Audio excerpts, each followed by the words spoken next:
अगले दिन जब राजा भोज पुनः सिंहासन पर बैठने लगे तो 27वीं पुतली उनके सामने आई और अपना परिचय देकर राजा विक्रमादित्य का चरित्र चित्रण करने लगी। वो बोली, मेरा नाम मलयवती है और मैं राजा विक्रमादित्य के सिंहासन की 27वीं पुतली हूँ। हमारे राजा इस संसार के सबसे विद्वान और परोपकारी लोगों में से एक थे, लेकिन उनमें कभी अहंकार नहीं था।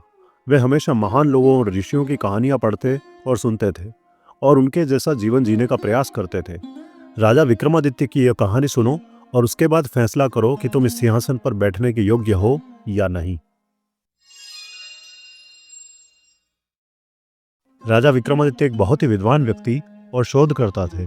उनके महल में एक बड़ा पुस्तकालय था, जहां उनके पास कई पुराने और नए धार्मिक ग्रंथ थे।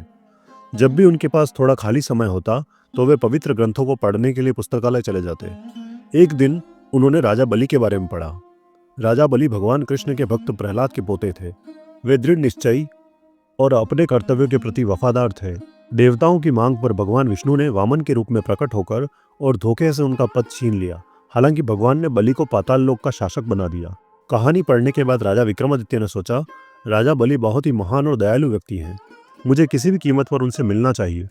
मैं भगवान विष्णु से प्रार्थना करूंगा और उनसे राजा बलि के महल का सबसे अच्छा रास्ता पूछूंगा। इस प्रकार एक दिन राजा विक्रमादित्य अपने सारे राजमहल को छोड़कर जंगल में चले गए। वहां उन्होंने भगवान विष्णु का नाम लेकर ध्यान करना शुरू किया। उन्होंने काफी देर तक ध्यान किया। शुरू में उन्होंने प्रतिदिन एक बार भोजन किया, फिर उन्होंने केवल फल खाना शुरू कर दिया और उसके बाद केवल पानी पर रहने लगे। अपनी अत्यधिक तपस्या के कारण उनका स्वास्थ्य धीरे धीरे खराब होता गया। कुछ समय बाद राजा बिना भोजन या बिना पानी के चिंतन करने लगे। वह और भी कमजोर हो गए। उनका एकमात्र उद्देश्य सर्वोच्च भगवान को बुलाना और राजा बलि के महल तक पहुंचने का सबसे अच्छा तरीका जानना था।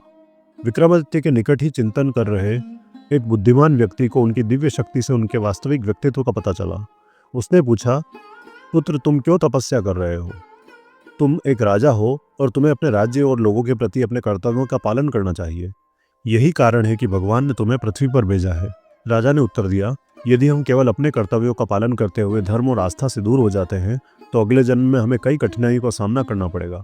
भगवान यह नहीं कहते कि केवल अपने कर्म करो और धर्म और आस्था को भूल जाओ। राजा विक्रमादित्य की घोषणा पर ऋषि के पास कोई प्रतिक्रिया नहीं थी। उन्होंने कुछ नहीं कहा और अपने चिंतन में लग गए। एक समय चिंतन करते करते वे बेहोश हो गए।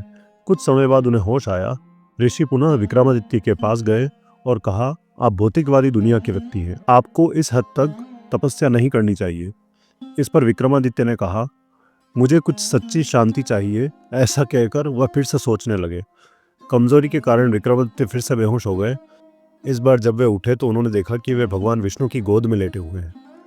तब उन्हें समझ में आया कि वे ऋषि और कोई नहीं बल्कि भगवान विष्णु थे।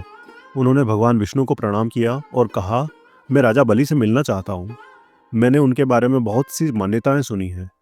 भगवान विष्णु ने विक्रमादित्य को एक शंख दिया और कहा, इस शंख को बजाओ और वरुण तुम्हें पाताल लोक ले जाएंगे, जहाँ राजा बलि का राजसी निवास है। लौटते समय फिर से शंख बजाना और वरुण तुम्हें वापस ले आएंगे। विक्रमादित्य ने शंख लिया और भगवान विष्णु के प्रति आभार व्यक्त किया।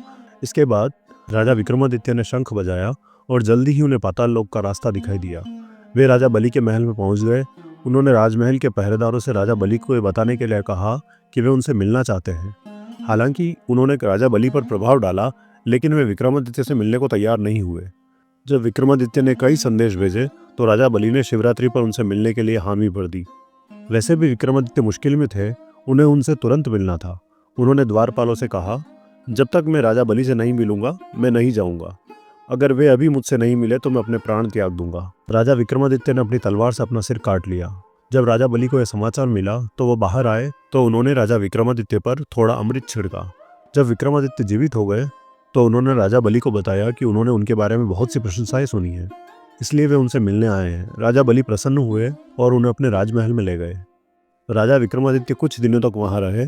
भगवान बलि भी ऐसे महान विद्वान, उदार और वीर राजा से मिलकर प्रसन्न हुए। कुछ दिनों बाद राजा विक्रमादित्य ने वापस लौटने की अनुमति मांगी। राजा बलि ने उन्हें एक बहुमूल्य मूंगा दिया और कहा, मैं आपसे मिलकर खुश हूँ, यह मूंगा ले लो, इससे तुम्हें वह सब मिलेगा जो तुम चाहते हो। राजा विक्रमादित्य अपने राज्य में वापस आ गए। रास्ते में उन्हें एक रोती हुई महिला मिली जिसका पति मर चुका था। मूंगे की मदद से उन्होंने उस आदमी को फिर से जीवित कर दिया। आदमी और औरत ने भगवान का शुक्रिया अदा किया और अपनी दिशा में चले गए। कहानी सुनाने के बाद पुतली ने राजा भोज से पूछा, क्या आप खुद को राजा विक्रमादित्य जैसा समझते हैं? क्या आप उनकी तरह तपस्या कर सकते हैं?